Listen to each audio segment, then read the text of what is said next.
Hi everyone, welcome back. ಎಲ್ಲ CET ವಿದ್ಯಾರ್ಥಿಗಳಿಗೆ ನಮ್ಮ ಚಾನಲ್ಗೆ ಸ್ವಾಗತ. ಪ್ರಮುಖ ಮಾಹಿತಿ ಬಂದ್ಬಿಟ್ಟು ಬೋರ್ಡ್ ಅವರು ಕೆ ಅವರು ಕೊಟ್ಟಿದ್ದಾರೆ, ತಿಳಿಸ್ಕೊಡ್ತೀವಿ. ಚಾನಲ್ಗೆ ಸಬ್ಸ್ಕ್ರೈಬ್ ಆಗಿ. ವಿಡಿಯೋ ಇಷ್ಟ ಆದರೆ ಲೈಕ್ ಮಾಡಿ.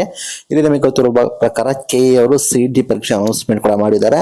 ಇದೇ ಏಪ್ರಿಲ್ 18 ಮತ್ತು 19ರಂದು ಕೂಡ ಪರೀಕ್ಷೆ ನಡೀತದೆ ಅಂತ ಹೇಳಿ ಪ್ರಕಟಣೆ ಕೂಡ ಮಾಡಿದ್ದಾರೆ. ಅಫಿಷಿಯಲ್ ಸರ್ಕ್ಯುಲರ್ ಕೂಡ ಬಂದಿದೆ. ಇಲ್ಲಿ 18/4/2024 ಮತ್ತು 19/4/2024ರಂದು ನಡೆಸಲಾಗುವ CET ಪರೀಕ್ಷೆಗೆ ಪರೀಕ್ಷಾ ಕೇಂದ್ರದ ಬಗ್ಗೆ ಮಾಹಿತಿ ನೀಡುವಂತೆ ಸೂಚನೆ ಕೂಡ ನೀಡಿದ್ದಾರೆ.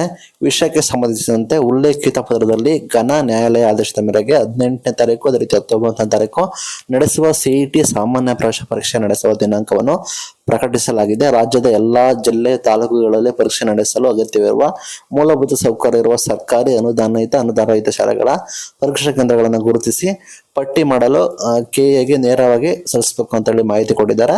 ತಮ್ಮ ಜಿಲ್ಲೆಗಳಲ್ಲಿ ಪರೀಕ್ಷಾ ಕೇಂದ್ರಗಳನ್ನು ಗುರುತಿಸಿ ಕೆಎಗೆ ತುರ್ತಾಗಿ ಸಲ್ಲಿಸಬೇಕು ಅಂತ ಹೇಳಿ ಸೂಚನೆ ಕೊಟ್ಟಿದ್ದಾರೆ. ಅಂದರೆ 18, 19 ತಾರೀಕಿಗೆ ನಮಗೆ ಪರೀಕ್ಷೆ ನಡೀತದೆ. ಯಾವುದೇ ರೀತಿ ಬದಲಾವಣೆ ಇರುವುದಿಲ್ಲ, ಕನ್ಫರ್ಮೇಶನ್ ಕೂಡ ಆಗಿದೆ. ಅದಕ್ಕೋಸ್ಕರ ವಿದ್ಯಾರ್ಥಿಗಳ ಹೇಳಿದೆ ಆಲ್ರೆಡಿ ಮಾಹಿತಿಗಳು, ಕೇಂದ್ರಗಳ ಬಗ್ಗೆ, ಪರೀಕ್ಷಾ ಕೇಂದ್ರ ಬಗ್ಗೆ ಮಾಹಿತಿ ಕೊಡೋದಕ್ಕೆ.